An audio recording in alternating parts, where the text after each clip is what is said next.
What's up, everybody? It's your girl Bonnie Scotch. Thank you so much for tuning into this live. It's been a minute since I've gone live. Yeah, wow, it's been a very long time. But I wanted to come down here and talk about Married to Medicine, just a taste. Also, I wanted to just quickly talk about why I stopped covering Salt Lake City because a lot of you have asked me. So I just want to briefly get into that before I get into this Married to Medicine review. Just a couple of things that I need to touch on. Hey, Claudia, thank you so much for making it. I appreciate you for being here. Hey, Foreman's Red Forehead, thank you so much for joining. Please hit the like button for me. Hit the hype feature if you have any hypes. Okay, so first order of business. I stopped covering Salt Lake City. Hey, Jameer. Hey, Reality. Hey, Kima. Hey, Suki. Thank y'all so much for joining. Hey, Lexi. Yes. Listen, Ayana, come on in the room, honey. Yes. I'm so happy to see y'all. I missed y'all. All right, so first I'm going to talk about why I'm not covering Salt Lake City. And just to put it plainly, okay, I had a whole thing written up and typed out, and I was going to get up. I'm not even going to get into all of that, okay? I'm just going to name my main reasons. Number one, they were boring the hell out of me. They were boring, and I don't care. Like, the thing is, for me, if I'm going to feel moved enough to come down here and give you all commentary, I have to feel like my commentary is banging. If I feel like my commentary is lackluster, I'm not going to give y'all a lackluster review. I'm just not going to do that. Okay. Hey, Matt. Thank you so much for joining. The other side to that, right, is content creators, how well our videos do on our platform really has a big, well, you all have a lot to do with that. How much you all engage, participate, how many people show up in the premiere, right? So, for example, if 50 people show up for my Real Housewives of Potomac premiere and you guys are chatting with me down there, I'm going to get more views, right? If only 20 people show up for Salt Lake City, YouTube thinks, oh, people don't like this. So my views tank, everything tanks. And I'm just like, it feels to me like, yes, I know I have a dedicated audience, but to me, it feels like nobody's really watching this, and it feels like a waste of my time and my resources, right? And I'm bored with those ladies. And then the very last thing, to put the cherry on the sundae, y'all, it wasn't, because this is a couple of weeks ago. A couple of weeks have gone by at this point, but y'all, the one that I was gonna review, actually one I wasn't gonna review because it was just boring. And then the next one, they had a damn colonist party. I said,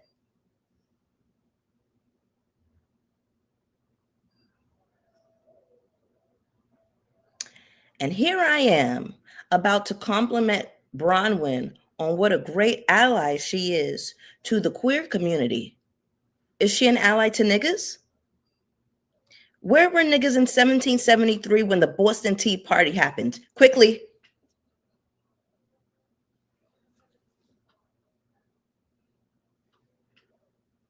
Y'all, I was disgusted by that. I ain't even gonna hold you. Listen, I know some people gonna watch this back and call me dramatic or whatever. The way my blackness is set up, no, baby, I couldn't even get into the conversation that they were having. They were sitting up in a bunch of goofy ass wigs and a bunch of colonist costumes. I said, I can't even suspend my disbelief enough to engage in this scene because these white bitches is really up here dressed up in colonist costumes on my Black American TV. I didn't like that.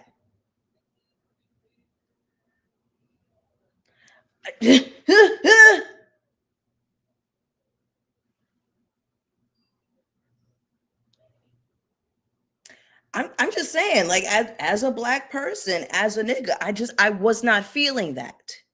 So I'm supposed to get up here and just like pretend that they wasn't doing that?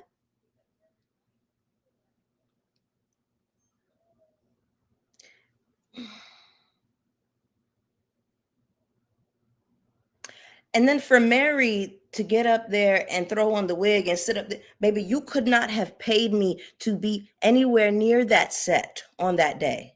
Baby, everybody down at production would have got cussed out. Everybody at Bravo would have got cussed out because they got to send in the storyboard.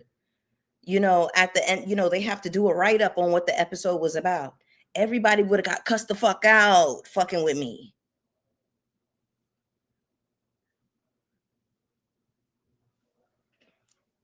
Anyway, so I say, you know what? My black ass is good on Salt Lake City because listen, it was fun, it was cute, it was a kiki for the moment that it was. But listen, when y'all start getting a little, I said it's getting a little too colonial around here for me. In this social political climate that we're currently in, I don't want to see a bunch of white bitches dressed up in colonist costumes. It's hitting a little bit too close to home. Wasn't slavery on the ballot a couple of years ago? What's going on?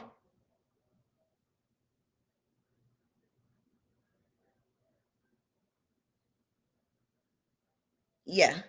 Yeah. So I had to chuck the deuces on Salt Lake City. Y'all not gonna play in my black ass face or my ancestors' faces. Sorry. No God. Anyway, what else is going on? Okay. And then some other general like life updates. I've been running my mouth for 7 minutes. Anyway, some just general life stuff just to like update y'all, okay? I've been really quiet because I have just felt called to do that, to go quiet, to kind of go into a dark space. And y'all know, I battle with depression and things like that. But usually around this time, I am very emotionally unstable and I don't feel that way. And I feel like a big part of the reason why I don't feel that way is because I have been working out for like the past 8 months. Like I have been on this workout kick. I have not given up on it. And I do feel like whatever chemicals get released whenever you're working out, like those good chemicals, I need those. I can't live without those. I need to lift weights 3 days a week. On my period week, when I can't lift weights, when I can't work off, like I feel a little bit off my center. So I've just had to do that to just like stay well, to stay like with my spirits lifted. And also something that clicked for me in this energy of like wanting to pull back and call my energy back and just get back into my body, something that's been really important to me is this feeling of like, okay, you all know that I'm an artist, and you will ask me for things all the time, which I love. Y'all ask me for hair content and makeup and style and dirty Mac hour and this and that. And I love that. And I don't take for granted that you all ask so many things of me, right? But the reality of the situation is working full time and content creation full time, and then like jumping on when there's a new story that breaks with these reality TV people. I just felt tugged in every direction. And I'm just like, okay, how do I find time for my creativity, for the things that I truly love to do, right? Because I just felt like I had gotten away from that. You all know I'm a musician. I do like 100 things, right? And I'm just trying to get back to me. And I just had this epiphany where I'm like, I'm jumping on here every other day to get on here and talk shit about these people and their lives, and I have to live my life. Please know that I love y'all down. Like right now, my capacity is just like not there. So for Married to Medicine, I might really just have to keep it a live format. And we come down here and do a live kiki, and then I'll post my Potomac once a week. But I need to live my life as an artist right now. I can't like just, you know what I'm saying?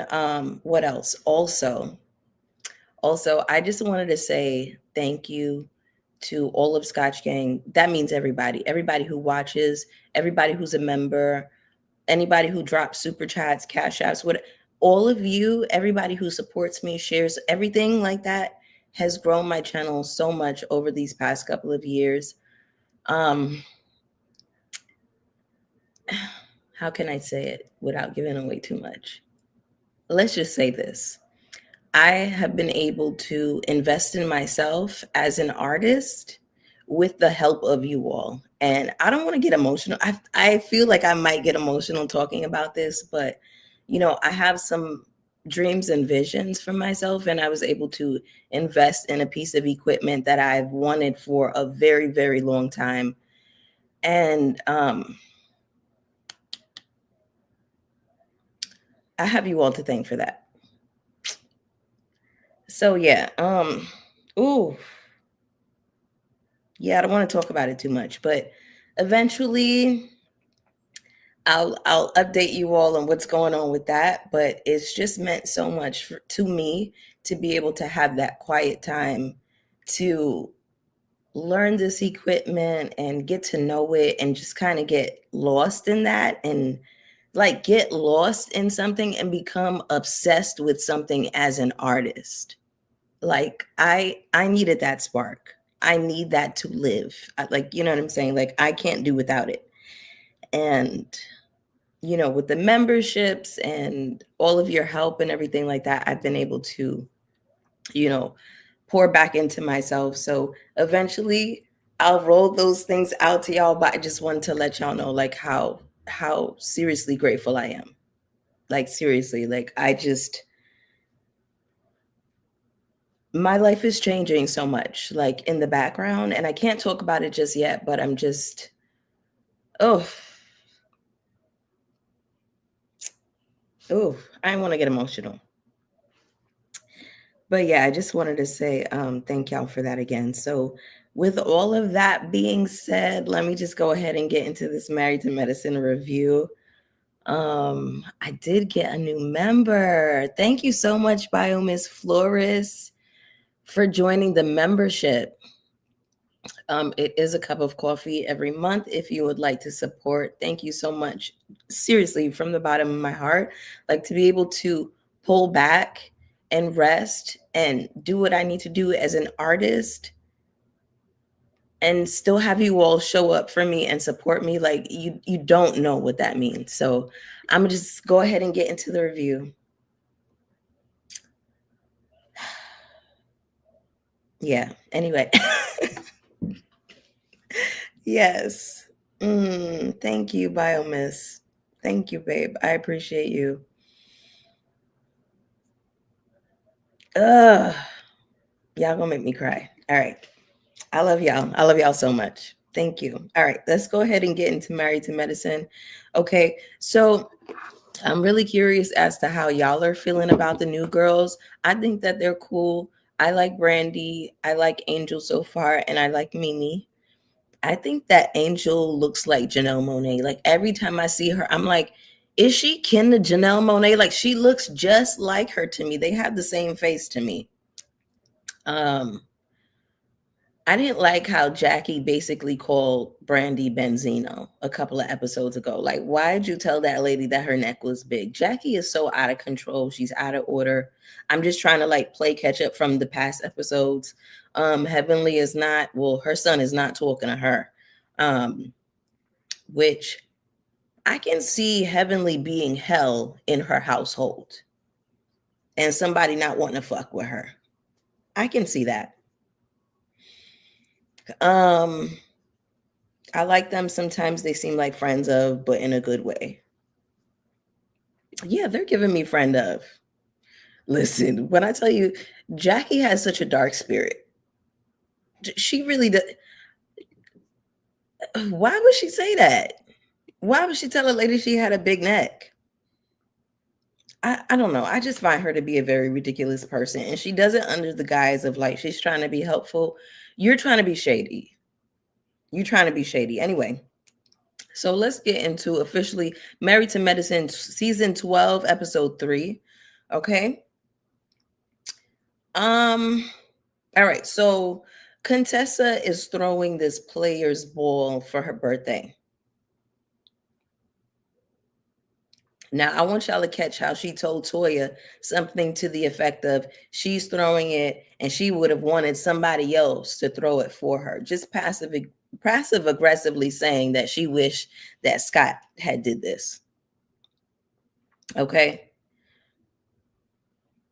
Ooh, ooh, y'all are not gonna like what I have to say. I'm about to say some things that y'all don't like. And I say this as a person who has been a fan of Quad for a long time. I've liked Quad for a long time.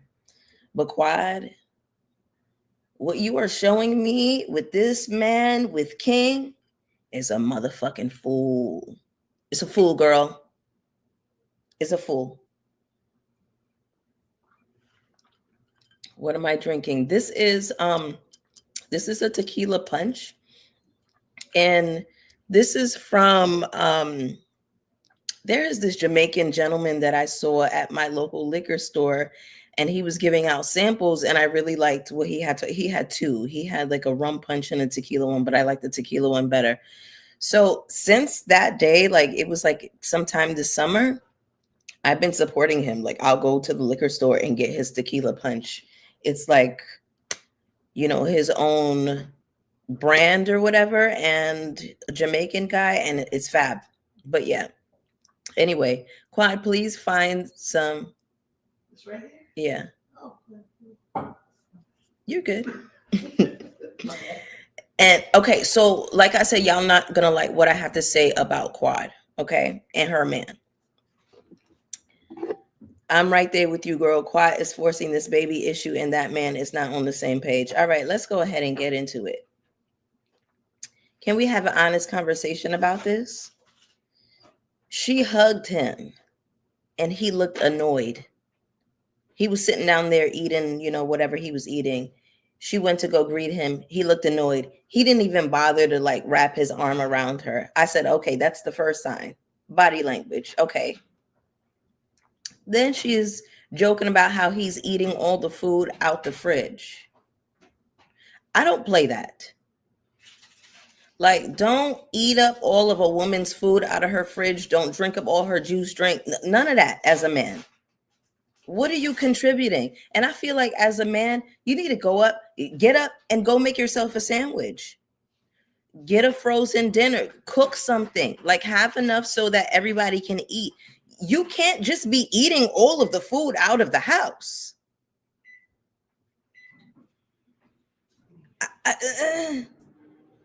Then she's like going through like all of these hormonal changes. So, like it's a very touchy time. Like, you know how people can be about their food anyway, but she's going through IVF. So it's like a whole different situation, right? Okay, cool.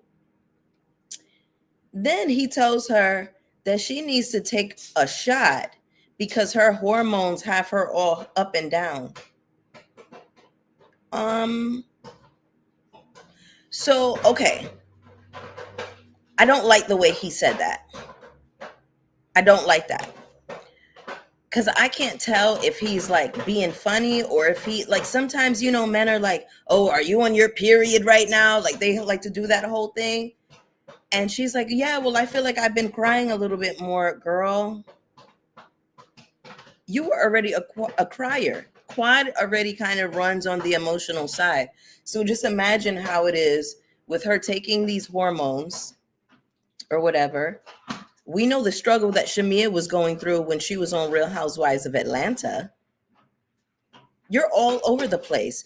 It just seems to me like somebody in that situation, like you would have a little bit more grace instead of being like, oh, go take your medication because your hormones are. I'm sorry, what?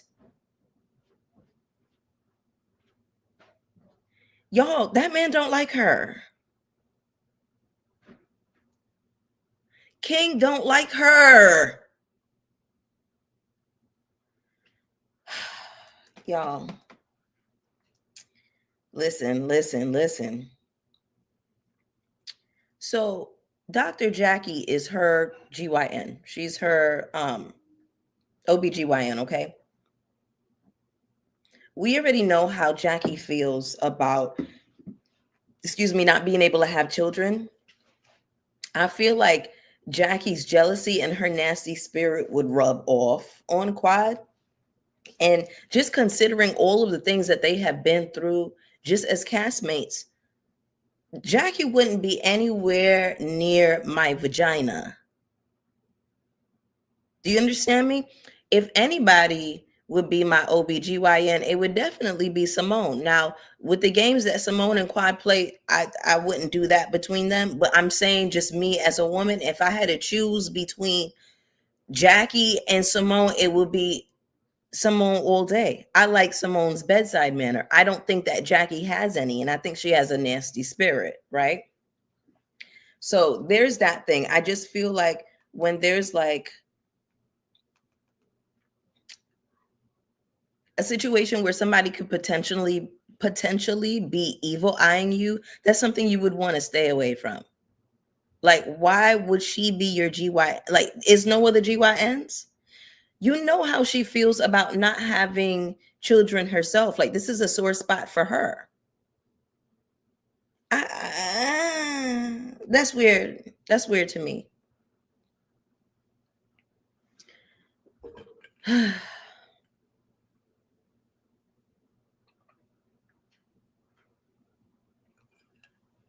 Y'all said neither one for me. I'm screaming. Anyway, so y'all,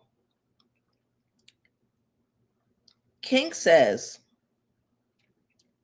he spent his whole life trying to dodge this bullet. Did y'all catch that? Did y'all catch that when they were in the confessional together? He said, I spent my whole life trying to dodge this bullet.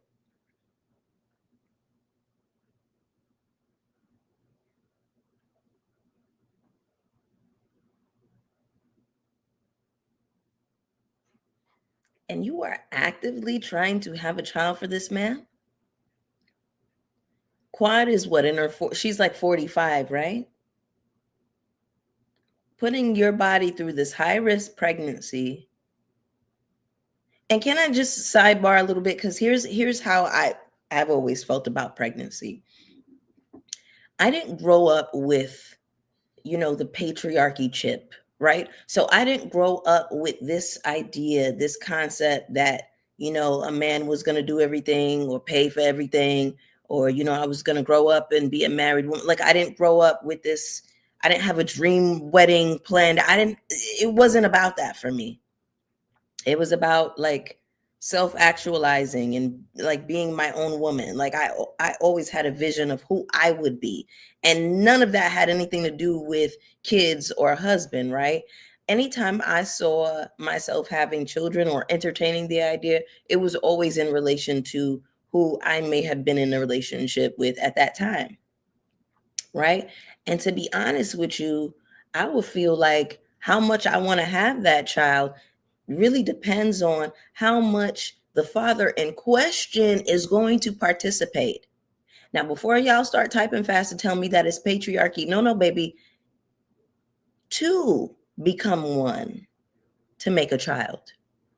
I didn't make a child on my own. It's not like I'm going down to the sperm bank and I'm going to be a strong, independent woman and do it on my own. No, if you're going to be climbing my back, it's a shared responsibility. And I don't feel like that's an unreasonable ask for the father of my child or the potential father of my child in question to be there, to be a support. Niggas can too quickly, too easily, too freely jump up and be a deadbeat. Right? So I always had this understanding, right? That if for whatever reason I wanted to have a kid, which I don't, but if I did, it would be my child. Right? I think women have to have this understanding, like, this is my kid. This is my child. Because these niggas can pick up and they can go whenever they want to. The man is checked out right now. He's checked out right now. And you're juking yourself with all kinds of hormones and all kinds of shit to have a baby?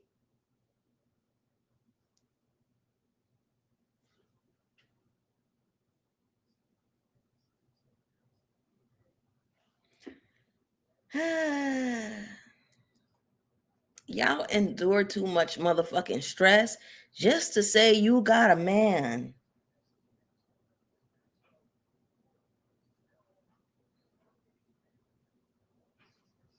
Look at Nelly and Ashanti. Somebody said in the comments, child, Look at Pusha T and Virginia.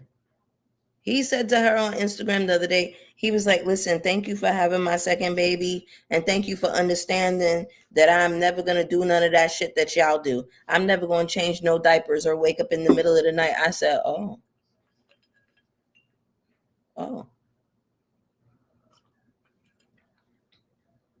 y'all like it. I love it. Listen. That's y'all's arrangement, honey. That's what y'all signed up for. That's what y'all are signing up. I'm not signing up for that. I'm signing up for a partnership. I could be single and just to me, it's like, what is the point of having a husband? What is the point of having a nigga that climbed your back to have this child with if he's not going to help you? I'm sorry. I don't strive to be that strong and independent. I never wanted to be a single mother. No shade. I have all of the respect in the world for single mothers. I think that y'all are some of the strongest. Like, y'all are truly God's strongest soldiers. I don't know how y'all do it, but that's not the life that God ordained for me, is what I'm saying. And this is what the girls are willingly signing up for. This man is here telling you, he's telling you that he don't want shit to do with this baby. And you running to juke yourself with all kinds of needles and hormones to have his baby? What's going on up here? What's going on upstairs? It's the desperation for me. Quad, it's desperate. Cause you kikiing and kakaing and this nigga got you up here looking like the motherfucking fool. Y'all, I'm going on my little side rants and rambles. But y'all, let me just go ahead and get into the rest of the episode because y'all, it was so many scenes in here that was a motherfucking fool that I said, I need to come and talk to my people about this because I know I'm not the only one who saw this. Last year, the nigga was cute. Last year, he was fine. Last year, he was ready to fight and he was, oh, masculinity. I gotta protect my lady. Who's gonna protect her from you?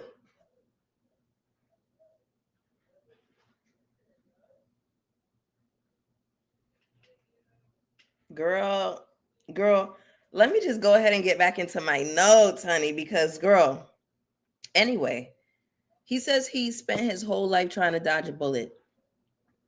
Then he's antagonizing her when she's in the bathroom, juking herself with her needles, talking about, oh, you're so big and bad and tough, but scared of a needle.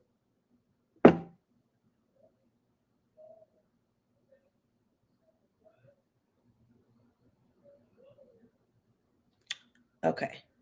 Okay. All right. All right. Just stay with me. Walk with me. Okay. Now, she says it'll be worth it. And he says that he hopes so. If not, he could have brought a car.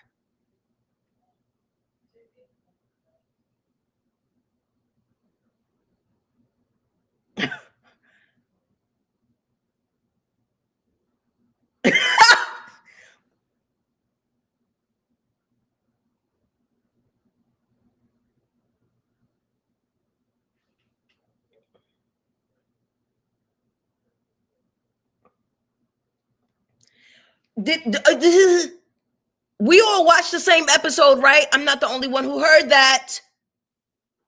She said, it's going to work out. It's going to be a blessing. He said, I hope so. If not, I could have brought a car.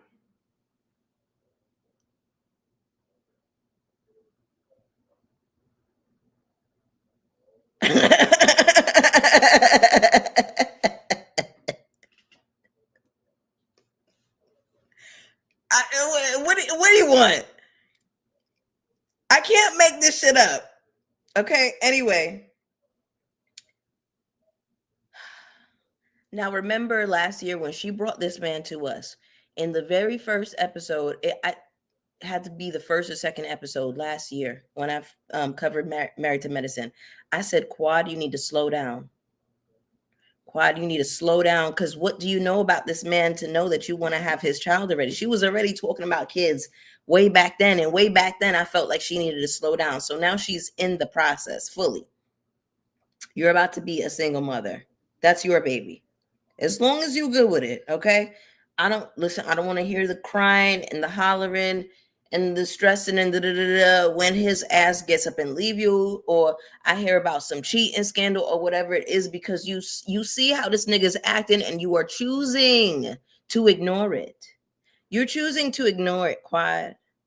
I know that you know what this feels like. As someone who has dealt with these types of men, right? Everything is all good at first, and then the mask comes off, and then they start negging you, and then they start to say little shit that's like chipping away at your self esteem, and you laugh it off. You think it's funny, girl. What are we doing? You're not 22, you 42, or whatever age she is. You're not 25, you 45, mama. Anyway, also, do y'all need to have these babies that bad? It's plenty of babies out there that you can walk into any establishment, you can go and adopt, you can foster you. 43. Thank you. Too motherfucking old. Girl.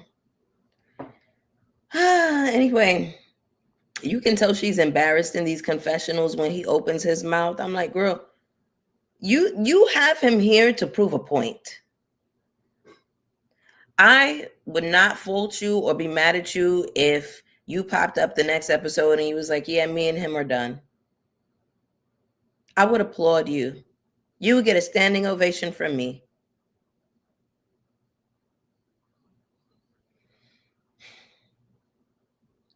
I just, for me, I just don't understand why the girls are willing to suffer just to say they have a man. But you know what? Let me just get back into my notes. Shout out to the 90 of y'all that are in here. I need y'all to go ahead and hit that like button for me, okay? I appreciate y'all. Okay. What does this man do for a living again? JB, that's a great question, babes. Oh, rental cars. And then something came up about that last year, didn't it? Last summer, about him potentially scamming and um him not really owning this rental car company. He's actually renting from another place. I don't know.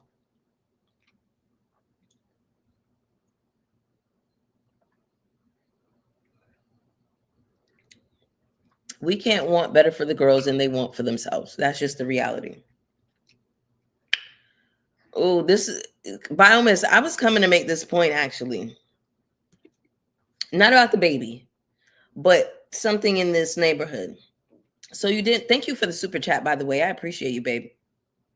So you didn't want to give Dr. G a baby, rightfully so, but you want to give this man one who clearly doesn't want one, or even you, quiet as a clown, period. Because my thing was, it looks to me like it's the same relationship. Like it doesn't really look that different. Like with the nagging and the negativity and what, like just even the way he looks at her, he looks disgusted by her. Like I don't see any affection there. So I'm like, you went from Greg to King.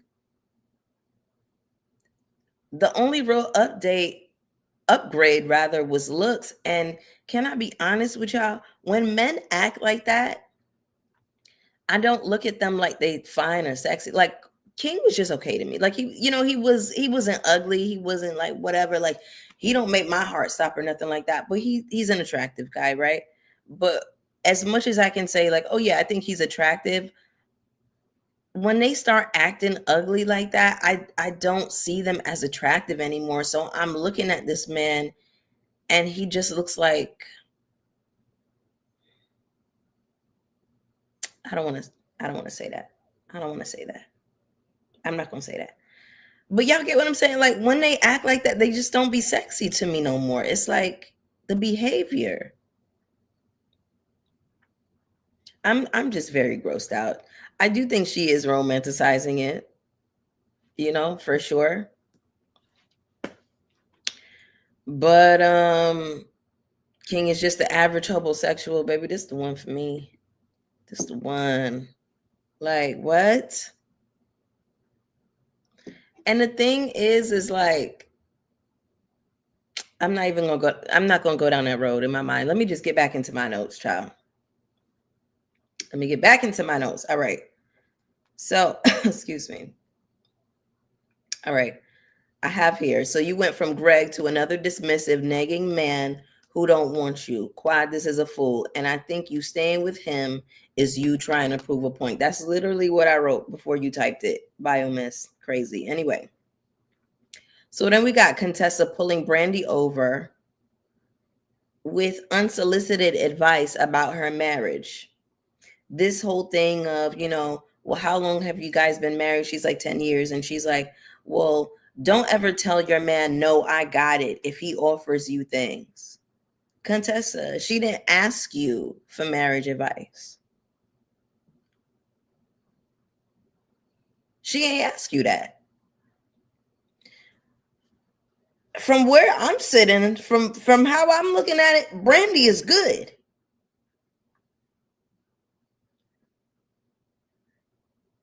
Brandy is 10 years in with her man and they look happy.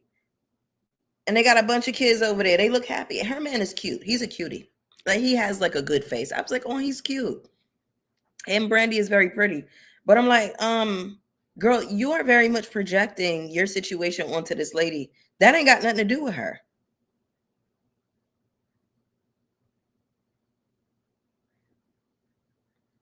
So you need to be taking your own advice.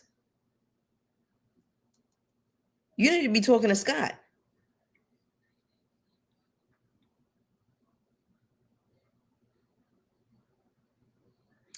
And I just don't understand why, in this situation, why it is Contessa feels like she can't voice that she would like to see changes within her marriage, because she's like, oh, well, don't ever tell a man you don't need help with this and that. Okay, if it started that way in your relationship, why can't it change? We're both growing and evolving in this relationship together. So you mean to tell me that the way things started in your relationship, it has to stay like that forever? Y'all, this is mental illness. Mental illness. You can't even ask for some simple effort, some simple changes, because you just feel like you can't never ask your man for the shit that you want because this is the precedent that you set. Baby, keep that shit far the fuck away from me if that's what marriage entails. But it doesn't. Contessa, this is what you have chosen for yourself. You are just resigning with the idea that it just is what it is. And what you're getting from Scott is the best of all you're ever going to get. And I hate that I hate that for you, Contessa. Scott doesn't even feel like he doesn't have to try because Contessa doesn't hold him to any standard. So it's like you can tell she's really angry and really upset about these things. And Scott doesn't have a care in the world. He's just very blasé. He's just very whatever. He makes a joke out of everything. Hey, Hot. Thank you for joining.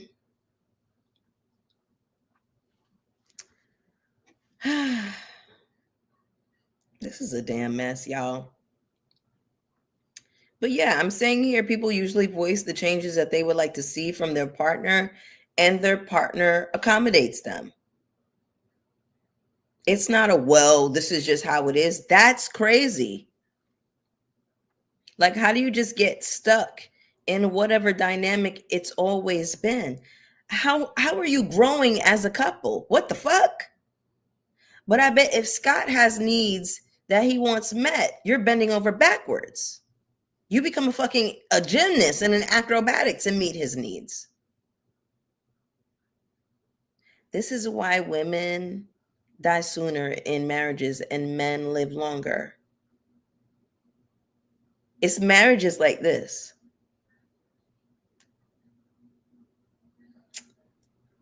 Anyway, no wonder Contessa is so damn miserable.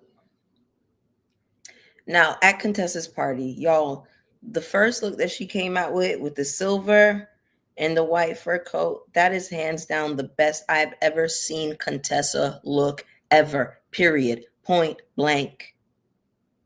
With the flipped hair and the silver, I said, "Oh shit, Contessa! Contessa, put that shit on." That that was a sight to behold. I said, "Contessa, you ate that, Miss Mamas." Then she came out with a share look, which it was very pretty. But of the two, the first one was a banger. I said, "God damn, Contessa." The makeup, the glam, the hair, everything was it was perfect. It was perfection. There was not a hair out of place. I said, "She looks like a Barbie. She looks perfect. This is great." Now, any other time, Contessa looks a motherfucking fool on my TV screen, but she got it together for her party. Okay. Sometimes the girls just need a stylist. She ate that one little thing, Brianna, that one thing. So then Toya says, "Good job on the party" to Scott. And then Scott gonna act like he did something, knowing damn well Contessa's whole gripe with him was that he was not helping with anything. Why would you sit up there and act like you actually did something at that lady party? Like, "Oh yeah, thank you." I can't stand Scott. I really can't stand his ass.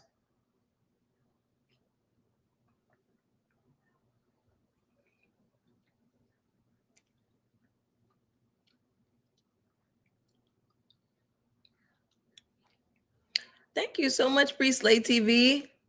Thank you for joining. I appreciate you. Listen,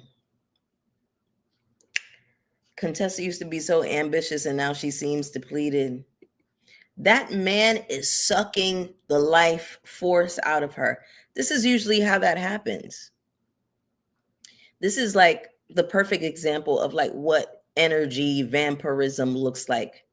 Like the man is just taking all of your best years, all of your ambitions, all of your everything, and you become a shell of yourself.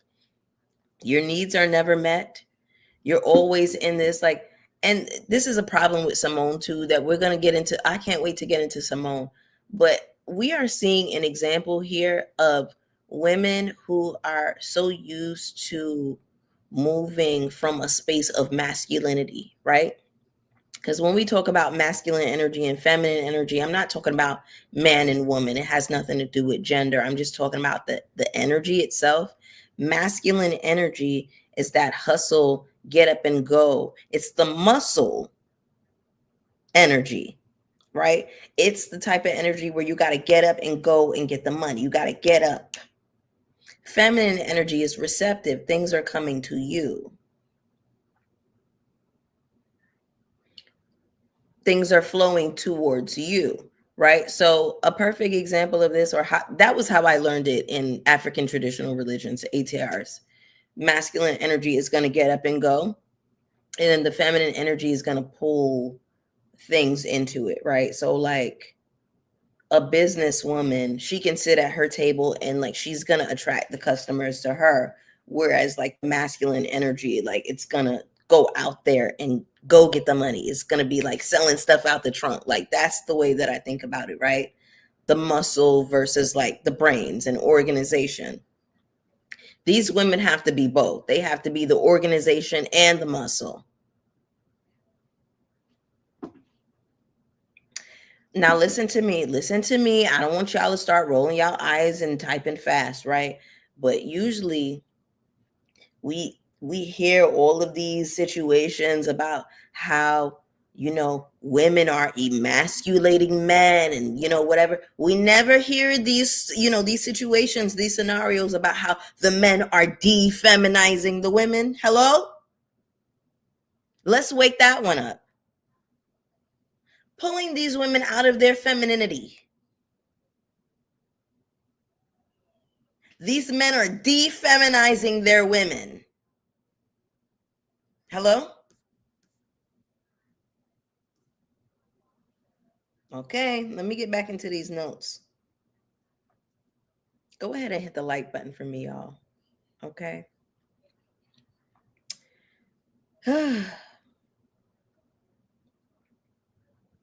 So then Scott gets on the mic and he's saying that this is Contessa's first real birthday party and that his mother always used to compare her to Rose from Titanic, and, basically saying that she would jump off the boat for Scott. Everybody started saying "aw" and clapping. That's nothing to clap at.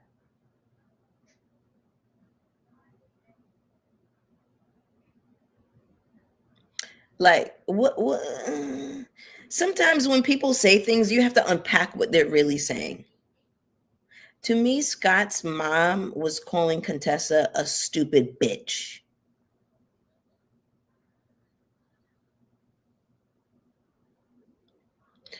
Because if some man's mother compares me to Rose from Titanic, I'm going to think she's calling me a dum dum, a stupid, desperate bitch. That's how I'm going to take that. I'm not going to be like, oh, that's so sweet. I'm going to be like, of every reference you could pull from, you pulled Rose?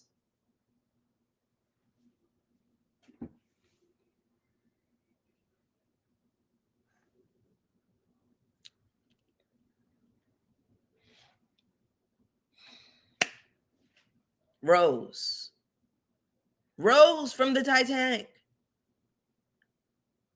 Y'all, am I mistaken? Or did they both die? Didn't Rose and the Titanic die? Didn't they both die?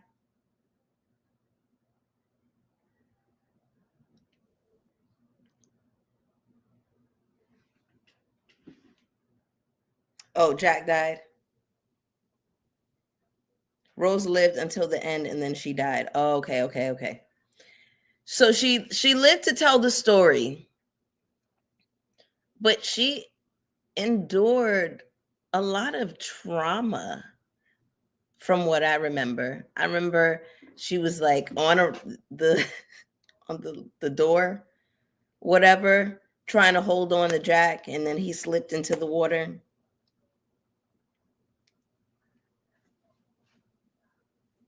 I'm just trying to understand why she pulled Rose as a reference. Like I just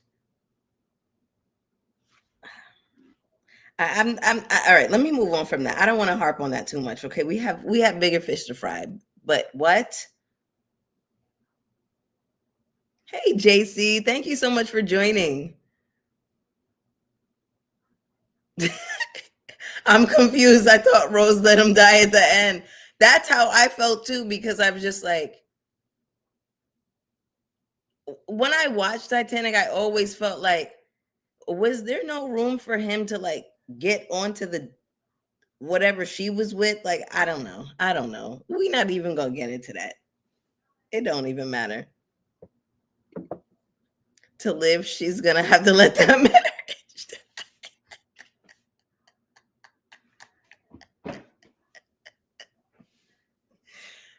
Yeah. That is the one. I'm Sookie said Scott probably made that shit up. You know what? You're probably right. You're probably right. He probably just said that and he probably thought, you know what, this shit is gonna sound good. Woo! Anyway, y'all. So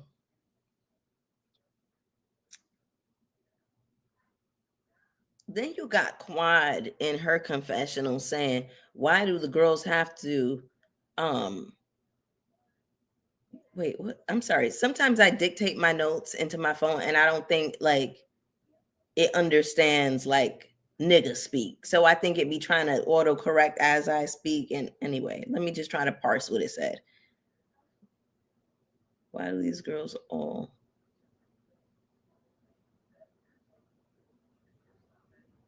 okay?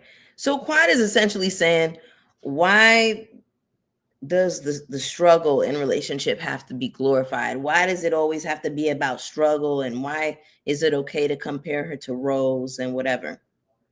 Quad, you going through the motherfucking struggle yourself. Then she's reenacting Rose, like, going down on the boat. And I'm like, Quad, you got some big fucking nerve, my sister.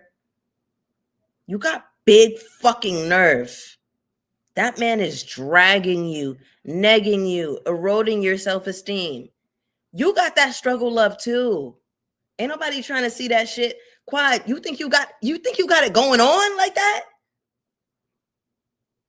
You think your relationship is the shit compared to Contessa and Scott? Bitch, please. Quad, I need you to get fucking serious. I need you to get real. Baby, I said, is this gonna be me and Quad all season? And am I gonna be dragging you? Because listen, if you want to be stupid about a man, be stupid about a man on your own, right? But don't talk shit about somebody else's relationship like yours is just the shit.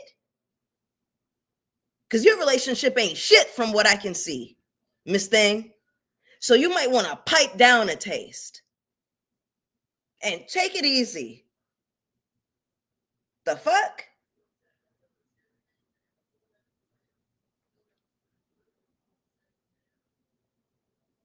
Quad man had a vasectomy, low key. Listen, you're no longer married to medicine, my love. Shout out to Mariah. Child, let's get back into these notes. I said, I know Quad is not making fun of somebody else's relationship. Girl, we can see you. Okay, anyway. It'd be the lack of self-awareness for me. It'd be the lack of self-awareness for me, y'all. I don't like that. Anyway, child.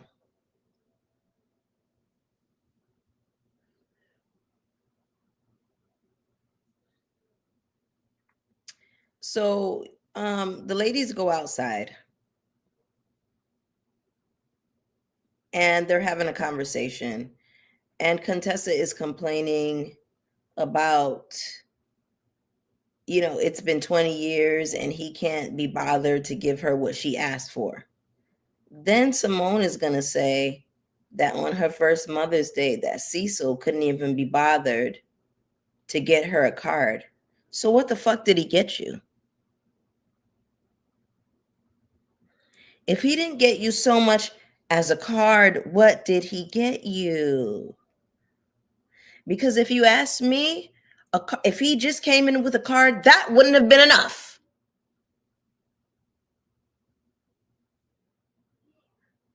What did he get on her first Mother's Day?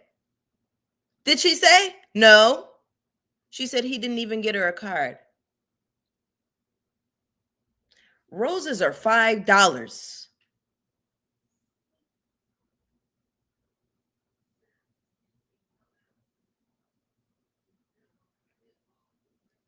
This comment right here. This one right here. Hold on. This one right here.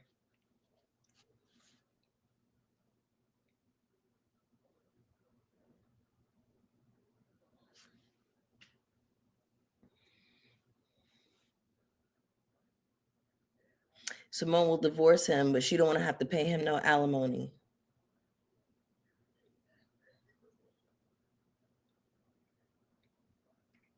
Remember years ago when they was originally discussing getting divorced, and then all of the ladies convinced them that they actually need to be together? I don't know why you let them ladies talk you out of getting that divorce.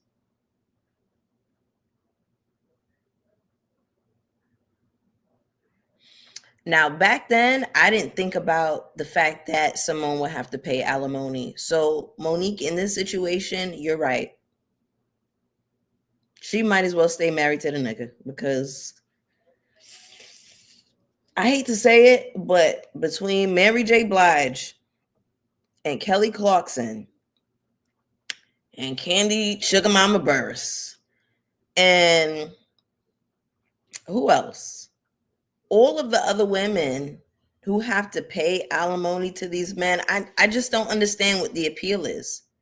If you know you are a woman that's sitting on bank and your man is not, like, I don't understand why y'all be so pressed.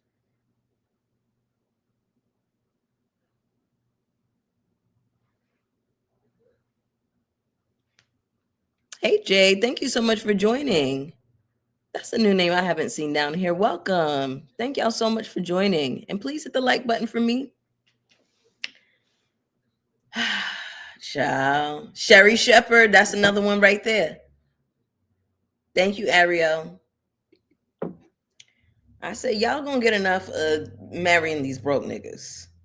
Now it's a little bit different with Simone and Cecil because, they met before she started school, right? Um, they were together before that. But what has he done? And wasn't he fucking up the church's money? What does Cecil do for a living? Does anybody know? Excuse me? I know you motherfucking lying. Sherry Shepherd is paying alimony to two ex-husbands. Sherry Shepherd obviously don't like to keep money in her pocketbook. Thank you, Jade. I appreciate you. The girls don't like the money to stay in their pocketbooks. I just,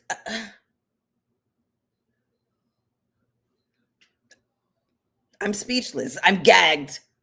I'm gagged at the thought of having to pay two men alimony, let alone one, but two.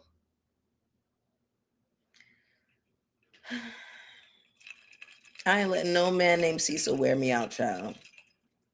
He's a realtor. Okay.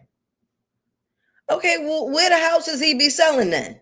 Because I feel like if he was really moving something, we would hear a little bit more about that. We'd be hearing about what Eugene got going on all day. Married to Medicine is about the women. It's not about the niggas. So I know all of Eugene's business and what he be doing down to the ER. Why we don't know all of Cecil business and what he be doing down to the real estate office.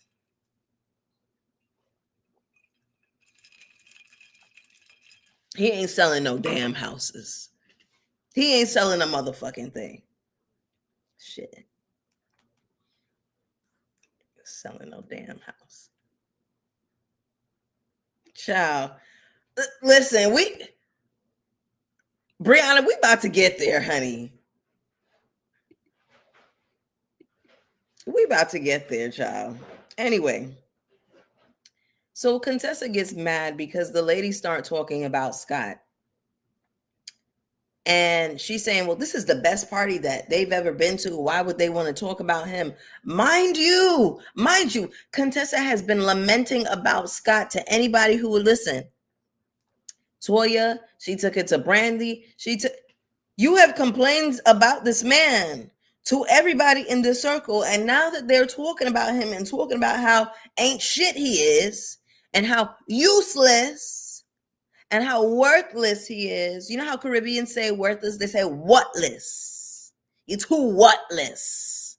So they're talking about how whatless he is. And now you're upset? In my whatless boy, all I had. Like, so Contessa want to be able to talk shit about her nigga. She want to talk about her man, and you can't say shit.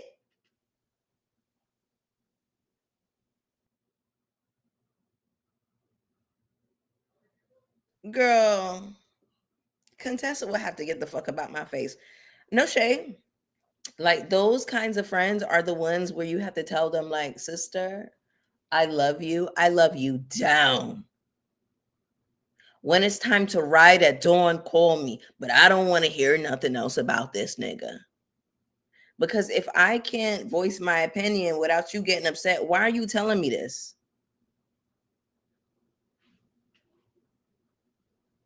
Like, I don't understand. But you know what? You know what though? Sometimes sometimes people just want to hear the problem in the room. They don't want you to try to solve their problem. They don't want no advice or nothing like that. So You would just have to tell me, like, what is it that you would want for me to do now, sister? Do you just want me to hold this information, or would you like, you know, my advice, a word or whatever? Having to pay a man $92 million is sickening. Who's paying who 92 million? Who has $92 million to pay a man? Oh my God. I just got sick. I literally just felt myself getting fucking sick. What? I almost threw up.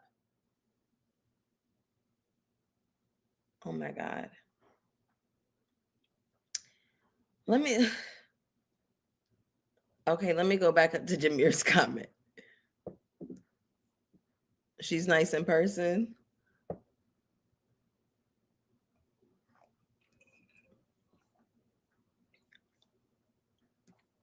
I have this in my notes that she gaslights the girls. I literally wrote this down. She be gaslighting them.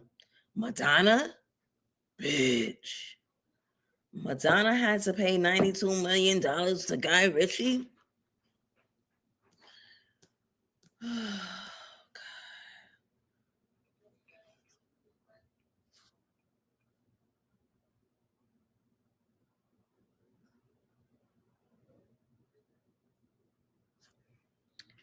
This is a tequila punch.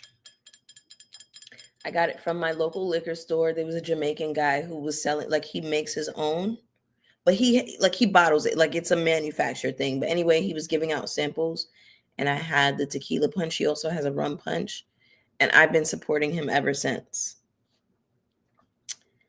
$92 million is crazy.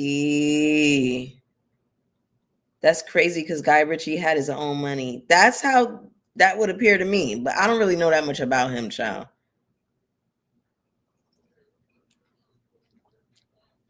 And she had to leave her son with him?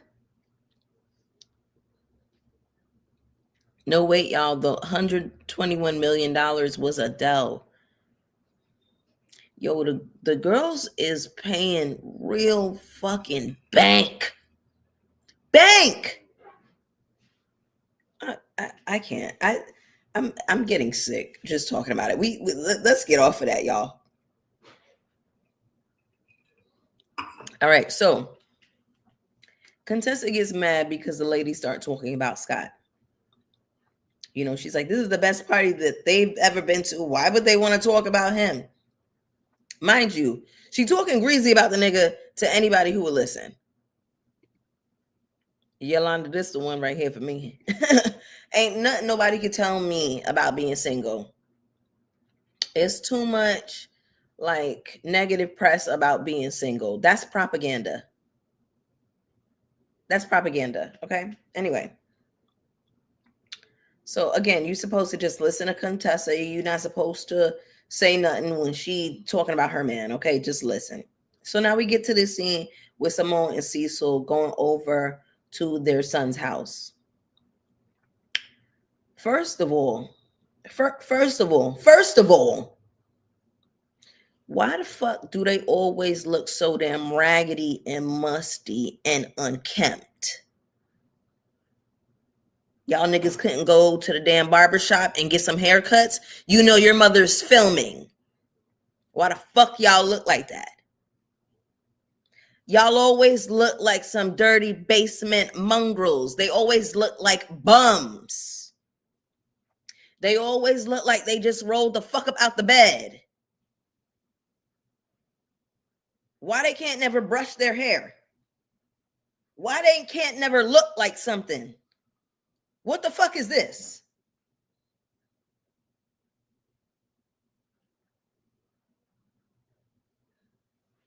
That was the first thing that pissed me off. Because I'm like, every time I see y'all niggas, y'all look dusty. Right? And these same dusty ass niggas is the ones that got the most standards when it comes to women. Y'all got the most standards and preferences when it comes to women, and y'all look like that. You barely even wash your ass, but you preoccupied with and fixated on what a woman is supposed to look like, how a woman's body's supposed to be set up. Are you fucking joking me? Are you fucking joking me?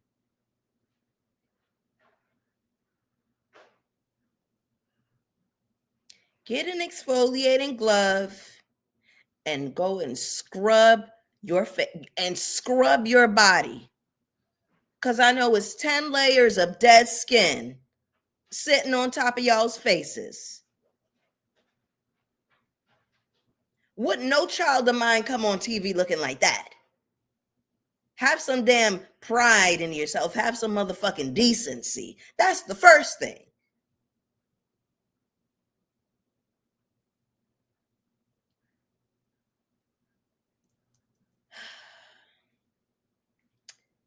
Then they get into this conversation about calculating the bills, okay? Michael spent 60,000 American dollars on Simone's credit card. 60,000. Simone, you're the stupid bitch. Because you let it happen. Baby, I can't spend $60 on my mother's credit card without having to pay her ass back. Let alone 60,000. How the fuck the nigga get to run up a $60,000 charge? On what? On what? The niggas don't even get fly. They don't even get jiggy. They don't look like shit. So what the fuck you spending $60,000 on? On what? This whole scene had me hot. This whole scene pissed me smooth off. $60,000 in a year on what?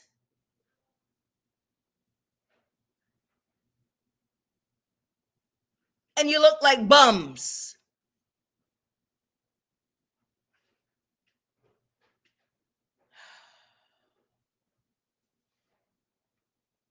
Simone, this is your fault. This is your fault, Miss Thing. It's your fault. It's your fault. And I'm not going to take it easy on Simone either. It's your fault, Miss Thing. You raised these basement mongrels. You raised bums. You did. You and Cecil. Right? But now I feel like Simone, she realizes she's getting older. She wants to retire. She can't do that with two grown ass niggas hanging off her titties.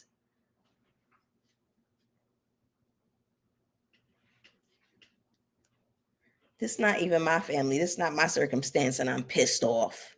Anyway, she's asking how he's going to finance law school. He says he has a mother who makes pretty good money. Not parents. Not parents. Did y'all clock that? He says, I have a mother who makes pretty good money. I said, oh. Oh.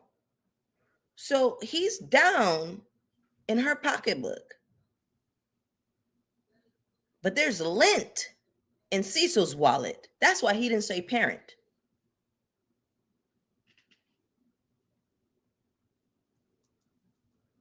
Okay. Not parents, a mother. Simone offered to pay his rent, which was fucking generous.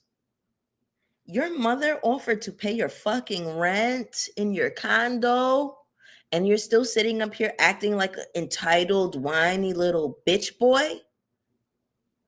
Find a fucking way. Make a way. Have some pride. Have some dignity as a man.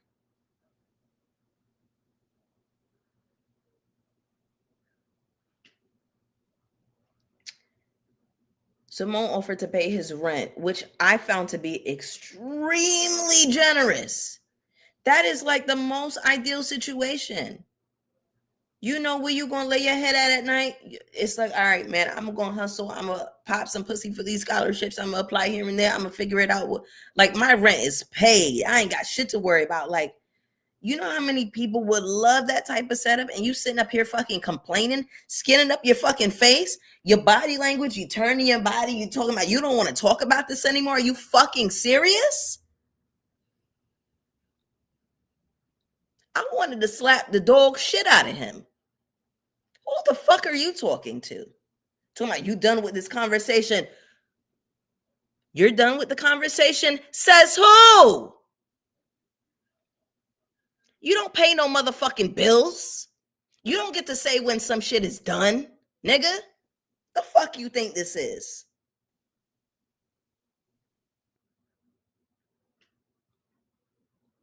Y'all, that pissed me off. The body language and how he was talking to his mother, and he turned his whole body. Sit the fuck straight in the fucking chair. Sit the fuck up and make eye contact and have a real conversation about what the fuck you're gonna do with your future, young man. The fuck you think this is? Simone, you raised these fucking bums. Yeah, the crash out was warranted, but you did this. This was your fault. And this is Cecil's fault too. The fuck?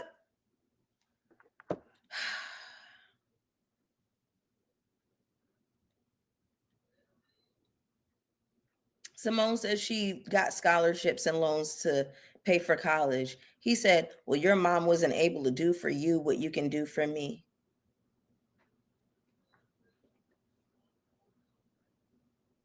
The entitlement is really fucking crazy. How do you twist up your mouth? How do you fix your mouth to say that to your mother? You don't even fucking care that she is working her ass to the bone, to the motherfucking gristle. And you can't say, thank you, mom. You have already done so much for me. Let me take it from here. You want to continue to be a fucking bum. I was so disgusted by that. And then he just has this attitude about him. I be wanting to slap the shit out of him. He just has this attitude where you ever see these niggas where like they have this thing, this aura, this air about them where like you can't tell them shit. They the funniest nigga in the room, they the finest nigga in the room, they the flyest. Like he really has that attitude about him. And I'm like, where the fuck do you get this attitude from? You don't have shit. You can't even be bothered to brush your hair. You don't look like shit. You don't do shit. You are not established in the world for real. You are hanging off of your mother's titty. And you just have this attitude like you just have the biggest nuts. You just got the biggest dick. That's crazy to me. Like his whole attitude, his whole demeanor, how that nigga acts makes me sick. And I can go in on him right now because you're not a little child no more. You a grown ass fucking man. The way he acts, his whole fucking attitude is disgusting. I don't think none of that shit is funny.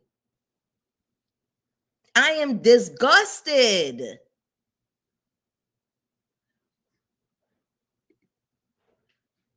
Why the fuck are you so smug?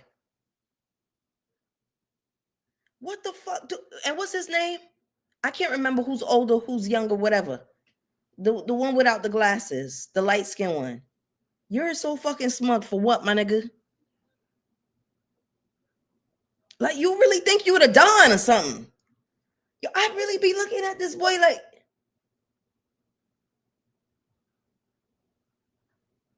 yo, y'all really be raising narcissists. Y'all really be raising narcissists, right? And then they go out into these streets, they go out and they have this expectation that a woman is going to do every fucking thing for them. And then y'all wonder why.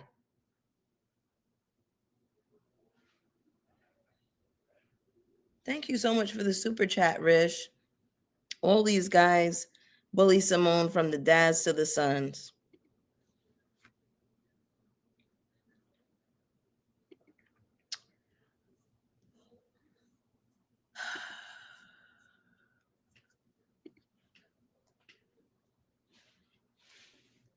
Yeah, let me get back to these notes. I got so worked up. Oh my God. That just stressed me out so bad. Okay. The entitlement is crazy. Why, as a man, would you want to fix your mouth to say that as opposed to finding a means to get yourself situated? Like, all of them are selfish. The two sons and Cecil. Simone can never move from a space of softness or femininity because she has to work her bones to the gristle for able bodied men. Able bodied fucking men. Able bodied men.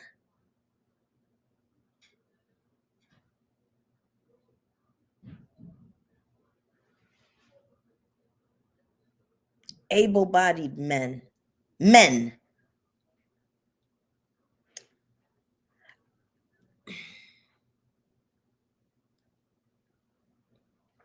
I feel like if there's a man around in the vicinity, he needs to be fucking working. Unless that nigga is bedridden, his ass needs to get up and go to fucking work. Get your ass up.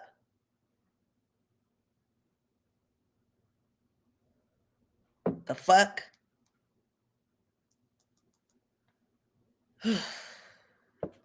Able bodied. It's like you want to be treated like a fucking princess. It's like this crop of men, like they want to be bad bitches. They want to be kept. They want to be waited on hand and foot. Does Simone have brothers that can check Cecil? Child, it's too late for a check-in. And thank you so much for being a member for 6 months. I appreciate you, baby. This is it. Michael has a pimp attitude. Is he her pimp? Because that's what it gives to me. If a woman is working hard all day and she's going to give a man some money, he's a pimp. Thank you, JC. I appreciate you, babe. Thank you for putting that into perspective, Barbara. I appreciate you. Like,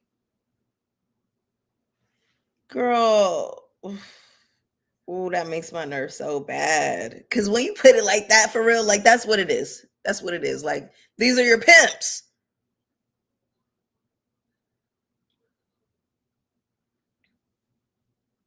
Also, I don't understand how bloggers are saying they like Cecil, but he's a horrible husband. Cecil is lame, kept man child that dresses like he's in 2008 screaming. The thing, I think what they like about him is that he's mild mannered. But Cecil has some nasty ways. Like, what's there to like for real? He stays quiet and he goes along to get along. And I feel like that's what they like. But he has her stressed out. And he's enabling these children. And not only that, he was siding with them at the table. And I wanted to slap the shit out of him too. Because where the fuck do you get off? Simone, you created these monsters. That's the long and the short of it. You have not instilled the proper values in them, and then you're surprised when they act entitled. Yes, the crash out was absolutely valid. It was 100% warranted. Yes. It was a warranted crash out. I just feel like it's a little late.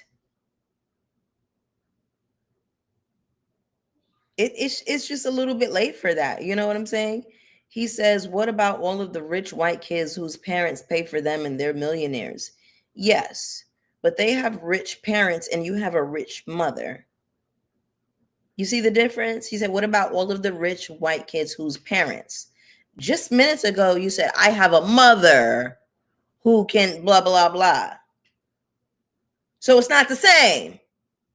It's not the motherfucking same. So you comparing yourself to rich white kids. You want the same entitlement. You want the same privileges. Something that Michael doesn't know is even when your black ass parents pay your whole way through everything, you as a black person, you are still looked at in a certain way. So you have to show up and you still have to work hard, twice as hard as your counterparts, 3 times in many cases. as your counterparts as a black person. So you think you can just like dick around and your mother is going to pay for everything, and you think that your mother's money is going to solve all of your fucking problems? I think that these are some sorry ass niggas. And I'm tired of seeing them. I'm tired of seeing them.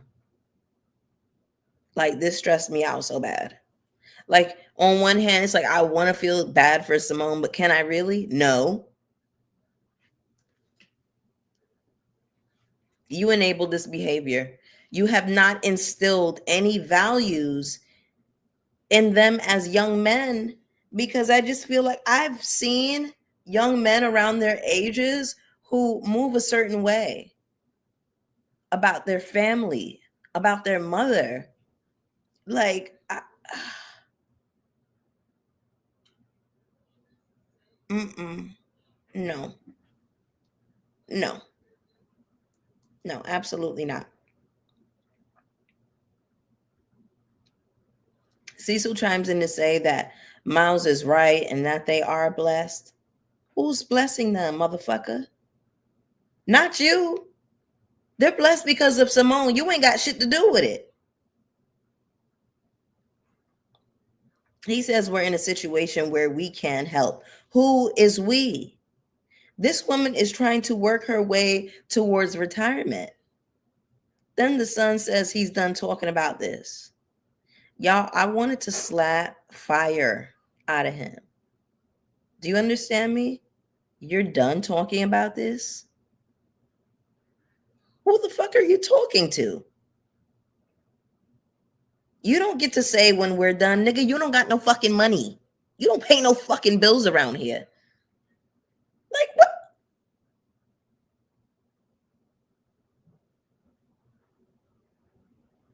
It was the weed for me.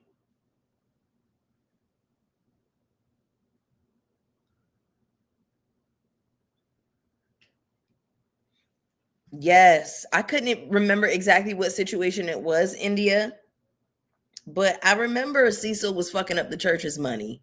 Remember when Cecil took the money out their savings to create a business that failed? Yeah. Yeah, I remember that being like a huge spot of contention in their relationship as well.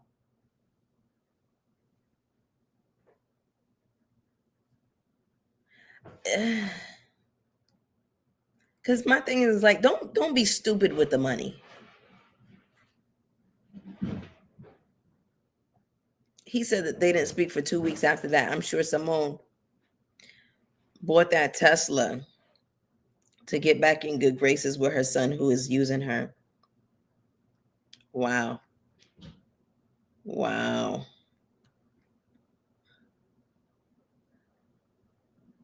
Hmm.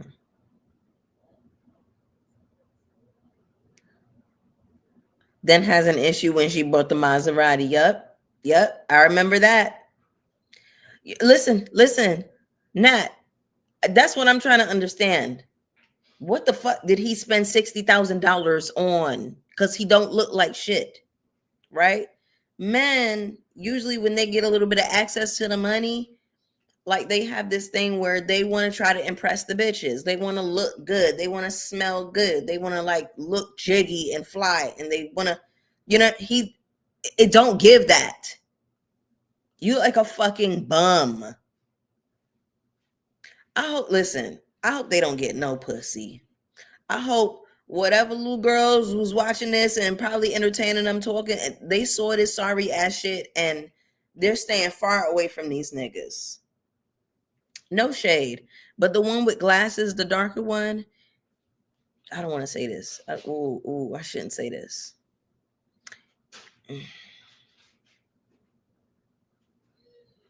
They have girlfriends.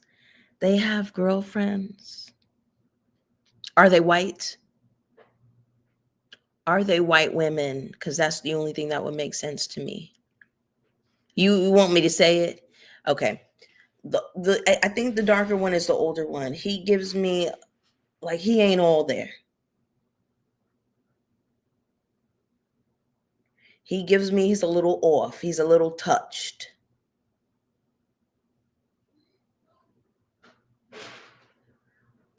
They're with blacks.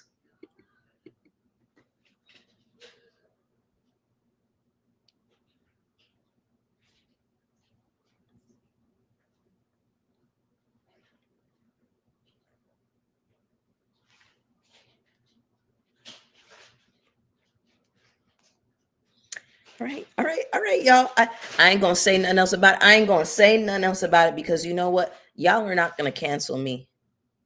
Y'all are not gonna get my little channel shut down. It ain't going down. Okay. We gonna move right along from that.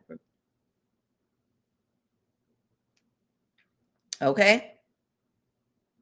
Simone and Cecil start going at it. She's hollering. Now, I wish we saw the uncut version because I think Heavenly was saying something like it was way worse than what they showed, and she called them a bunch of sorry motherfuckers and all. That's what I want to see. I want to hear Simone cussing niggas clean out like that. I wanted to see that full scene, uncut. Give me the director's cut. Miles' girlfriend is agent. Okay, we moving along. Thank you. Thank you.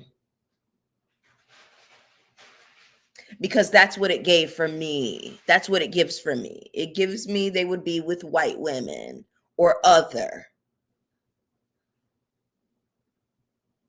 Like they just give me that. They don't give me that no black girl would be trying to. It gives me only a white woman would be accepting of those types of shenanigans, but you never know because it be child. Let me not even say that. Let me not even say that because it's gonna get too explicit around here. Child. Apparently this lasted for over an hour.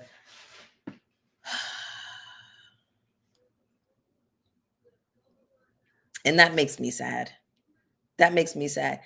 It's so many of y'all in the building with me tonight. Listen, I feel so loved. I'm feeling loved. Thank y'all so much for joining. Go ahead and hit that like button for me. But baby, I needed to see the director's cut. Child. Anyway, let me just finish up this last little note that I got here. I said, no wonder Simone is always fussing with everybody. It's all of this misplaced, misdirected anger. You know what I'm saying? Her sons, her children, her husband, they have her stressed out. Simone is not happy in her life. That's why she always fussing with Quad. That's why she always looking for some shit with somebody.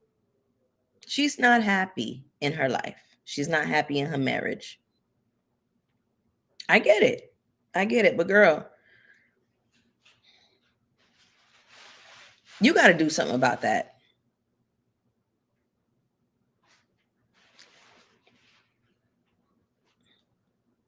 Anyway, y'all, we get a transition scene where Quad and King are in the gym together.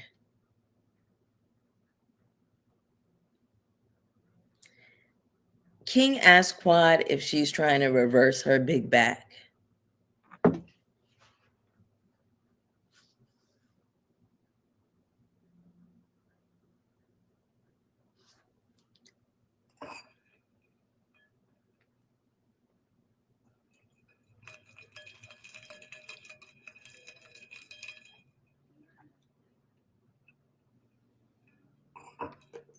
They're in the gym together, and this man asks her on camera if she's trying to reverse her big back.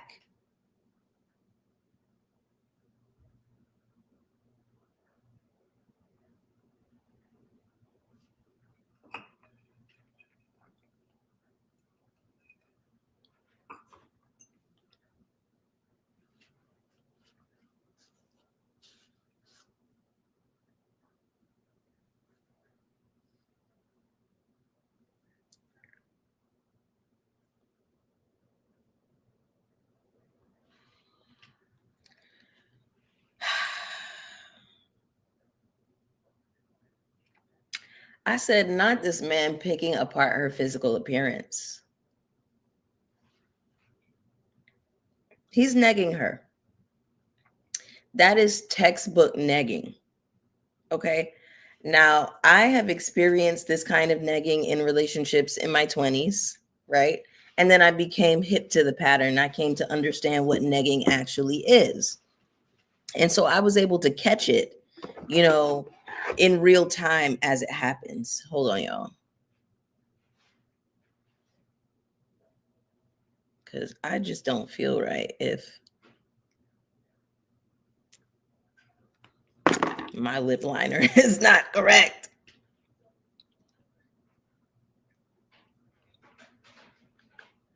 Okay. So I want to get into a quick definition of negging for those of y'all who don't know. And I know I have some younger ladies watching my content. So, you know, we have these conversations about relationships and things like that. And it's important for y'all to understand certain things. So, negging. Let me just give y'all the textbook definition. Okay. So, negging is a manipulative tactic often used in dating where someone gives backhanded compliments or subtle insults to lower the person's self esteem, making them seek the negging person's approval and attention.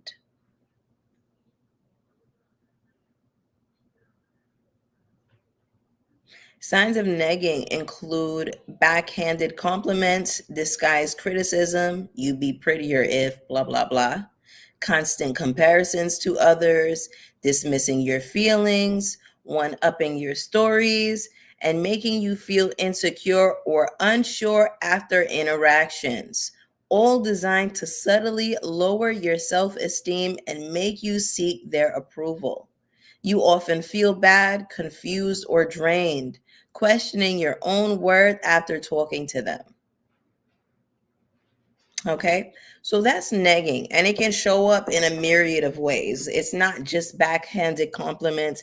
It's not just somebody making a weird comment to you. Like they're clearly making criticism of you, but it's disguised as a joke. And then you say something about it, and it's like, oh, well, I was just joking. No, you were trying to hurt my fucking feelings.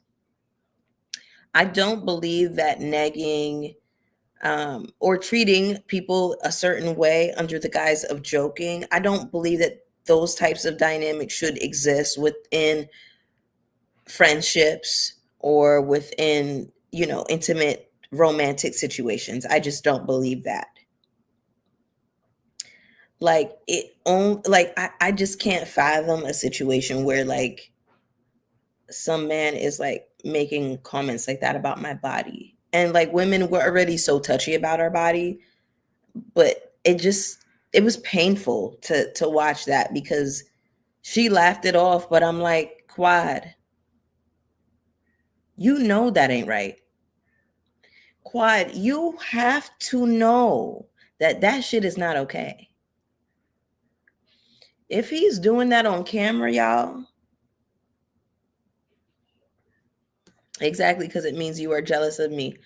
And if we stick around, it gets worse. That's the other thing, because I've definitely been in that relationship and I was so young. I was just a baby. I was naive. I was only like, how was I?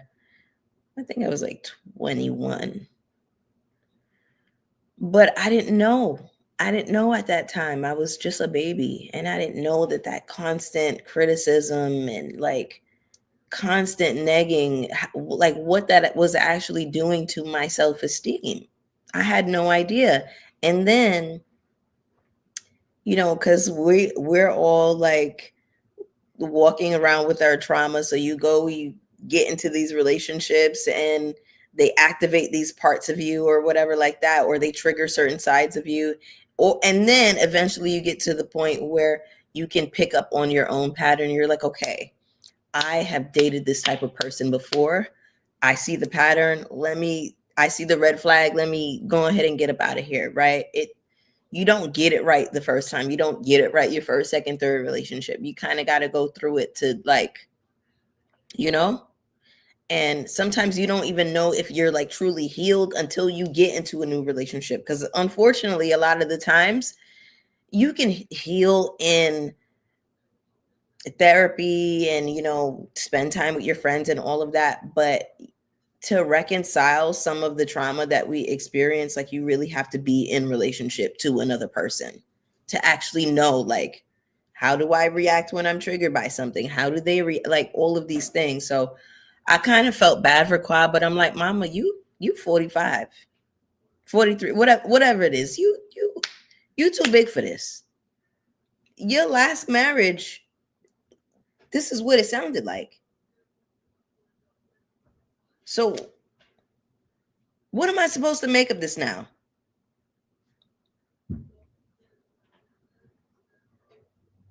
That man don't like you.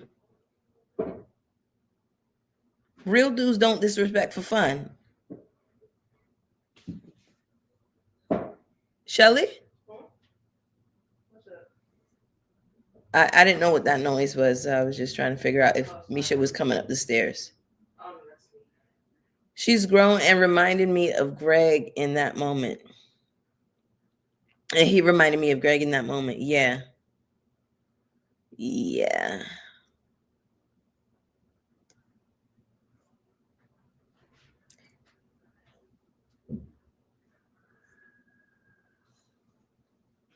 I had an ex do that over the way I speak, accusing me of being bougie. Mind you, I'm from the west side of Chicago and had a mom that cared about how I talk and presented myself. It'd be stuff like that.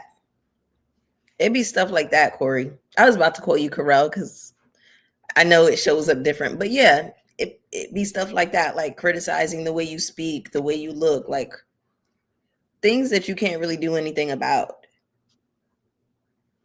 Anyway, like girl, this is a motherfucking fool. This is a damn, it's a mess. Married to Medicine is a mess. Anyway,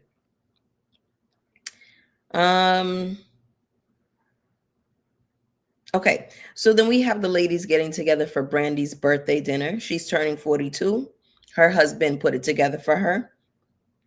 I didn't really understand why Brandy thanked her man so many times while they was on Facebook together, but okay, whatever. Contessa was definitely triggered by this though. She said, when we say grace, can we pray to God or do we have to say, or do we have to pray to your husband? We in a strip mall. That was very passive aggressive and ugly of you. And that damn strip mall dinner that Brandy's husband did for her was more than what Scott has ever done for you. Let you tell it. So what does it matter that it's in a strip mall?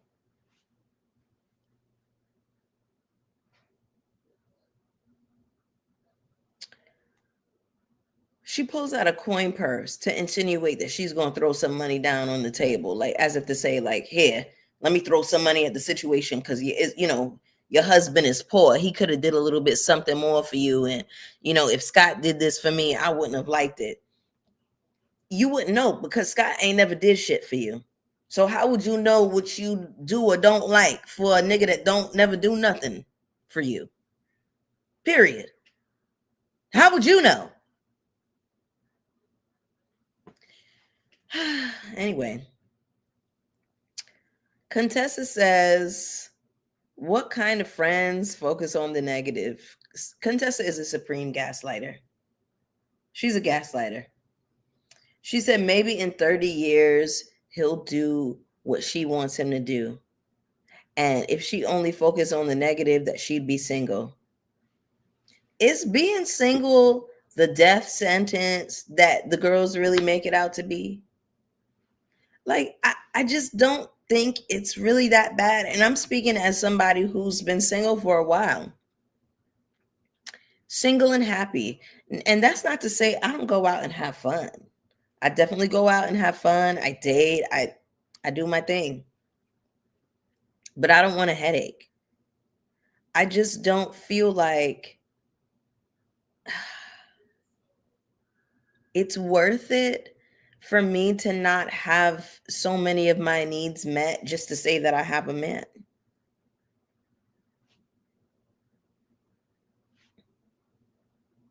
Like, y'all be stressed. Y'all be stroking out. Y'all be having high blood pressure behind these niggas, crying. Contessa looks stressed out.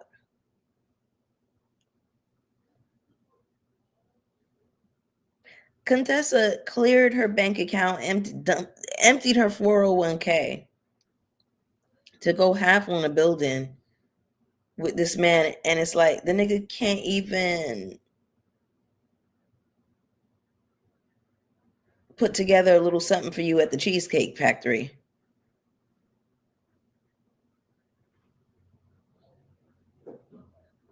Like, it just seems like a severe imbalance to me. But hey, the girls are married. Life of a wife, honey. Life of a wife. Girl, y'all like it. I love it. But that was the episode, child. I said, this is a motherfucking fool. This is a fool, honey. This is crazy. But, I'm looking forward to the season. The first couple of episodes was kind of like whatever. But this one, I said, I got to go talk to my people because this is a mess. But I thank y'all for coming in with me and joining and coming in deep too. We was like 140 deep at some point. So I love that. So thank y'all so much. Y'all are silly. I can't wait for next week. And we needed to talk to you on. Jay, thank you. I missed y'all real bad. Girl, these married women will compete with you for overtime at work. You live with a man. Why are you working as hard as I do, child? This was a Kiki. I'm so glad I got to have a Kiki with y'all tonight. I missed y'all real bad. I think this season's theme is going to be miserable marriages, child. Thank you for this Saturday Night Live. No pun intended. Yes, Saturday Night Live. Come on, SNL. I loved it. But y'all, seriously, thank you for joining me tonight. Thank you. I was like, let me just jump in here with my people really quick. But I told y'all a little at the top of this live that I've been just like really obsessing with this new hobby. And because of y'all, with y'all's help, I was able to get this piece of equipment that I've been wanting for myself. And, I'm still learning it. I'm a student, and I'm actively just like allowing myself to be a student. But like, I have y'all to thank for that. So when I start rolling things out next year, y'all are going to know what's what. Okay. So I wanted to say how much I love y'all for real. Everybody who watches, everyone who subscribed, everybody who comments from the rafters every once in a while, every 6 months, everybody who's with me in every live, my moderators, I love y'all down. Everybody who joins for every chat, everybody who boosts me up by engaging in the comment section, the likes, the hypes, the shares, the cash apps, the memberships, the gifted memberships, everything. All of it counts. All of it means something. Like, you all have contributed to me feeling like I got my spark back. Like, I was looking for my spark. Like, I felt like I was missing it, and I was able to get it back. So I have y'all to thank, and I love y'all so much. So please have a great Saturday night. Have a fabulous rest of your weekend. Okay. Hit the like button on your way out from me. I love y'all down. I love y'all, love y'all, love y'all down. I'm going to see y'all for Monday. I'm going to see y'all Monday for Potomac. Anything else going on? Any other church announcements? I think that's it. Yeah. Yeah.